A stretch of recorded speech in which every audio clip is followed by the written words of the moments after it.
Batman Detective Comics issue 1000 has hit shelves and is the massive anniversary issue. It is the 80th year of Batman, and they decided to do what they did with Superman when he hit his 80th last year with Action Comics 1000, and that is just get a bunch of writers. They make short stories and they push it together in one book. And logically, I enjoyed the non-crime alley and the non-punching villains book about the tech stories. I just, it's for me, that was the more interesting stuff. Like, because the moment you have it once, it's like, okay, cool, we had that. When it happens like 3 times, you're like, again, different writers want to do their versions, but can we please move on? We get it, Pam's going shop, but it's just a short distance. Can we move on? Yes, Batman punches a lot of villains in the face, but can we move on, please? Like, there has to be other stories out there that could be really well for a celebration and a tribute.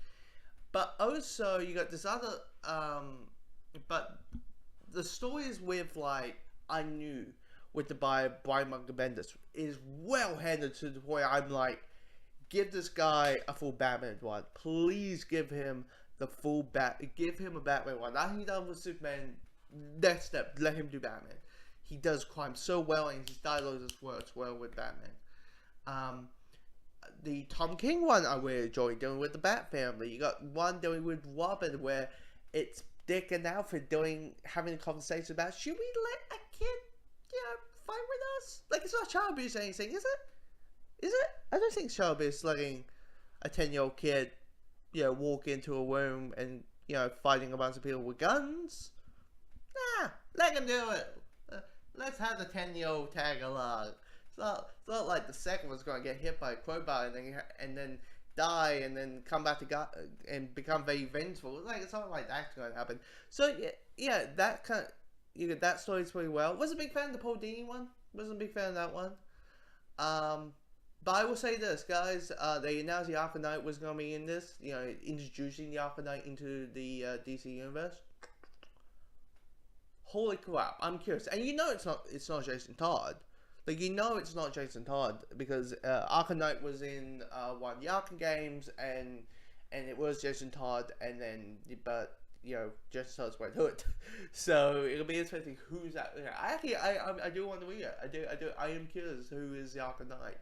So yeah, but here's the thing: as a tribute, it's weird. I mean, it's the first time me ever reading Kevin Smith's Batman.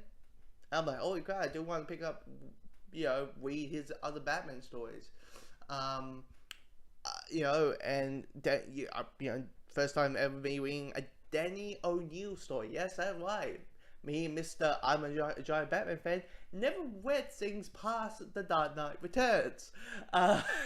So that was quite interesting. But yeah, it's a good tribute. It's a good celebration, and it's honoring the past, but also embracing the future.